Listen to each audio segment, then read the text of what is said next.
রাধে রাধে বন্ধুরা, আমি রিয়া নিয়ে চলে এসেছি আবারও একটা নতুন ভিডিও। তো শুরুতেই দেখতে পাচ্ছ আমার হাতে কিছু চাল, ধূপ, ফুল এই সমস্ত আছে। তো এইগুলি নিয়ে কোথায় বেরিয়েছি দেখতে হলে অবশ্যই ভিডিওটা কন্টিনিউ করতে হবে শেষ পর্যন্ত।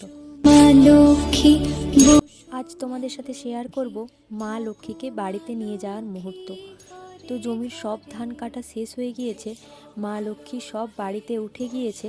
কিছু ধান মানে কয়েক আঁটি ধান এইখানেতে রেখে দিয়েছিল, এটাকে এইবার বাবা পুজো করে বাড়িতে নিয়ে যাবে। আমরা সকলেই কম বেশি জানি এখন যেই ধানের আঁটিটি পুজো করে বাড়িতে নিয়ে যাওয়া হবে, এটা নিয়ম মেনে ঠিক মাঘ মাসের 1 তারিখে ব্রাহ্মণ ঠাকুর দিয়ে পুজো করানো হয়। তো কার কার এই বাড়িতে এরকম নিয়ম আছে অবশ্যই কিন্তু কমেন্ট করে জানিও।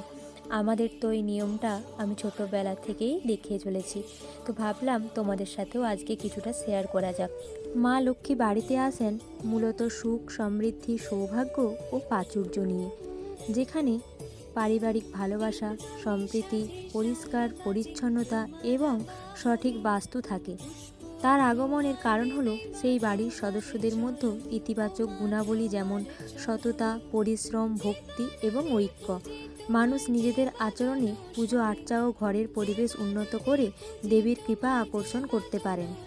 দেখো, দেখতে দেখতে কিন্তু বাবার পুজো করা কমপ্লিট হয়ে গেল।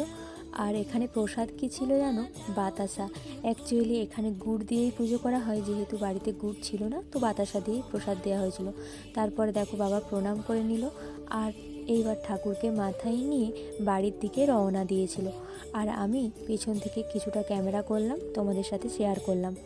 ফাইনালি বাড়ির কাছাকাছি চলে এসেছি, আর সামনের দিক থেকেও তোমাদের সাথে একবার তুলে ধরলাম। এই রকম রিচুয়ালস কাদের বাড়িতে আছে অবশ্যই কিন্তু কমেন্ট করে জানিও। দেখো বাড়িতে চলেও এসেছে, আর একটা উঁচু জায়গার মধ্যে এটা রেখে দিচ্ছে। কারণ কি বলো তো? ইঁদুরে না হলে সব ধানগুলি খেয়ে নেবে নিচের দিকে রাখলে, সেই জন্য ভালোভাবে ওখানে রেখে একটা কিছু দিয়ে বেঁধে দিচ্ছে যাতে করে না পড়ে যায়। তো আজকের ভিডিওটি এই পর্যন্ত, টাটা।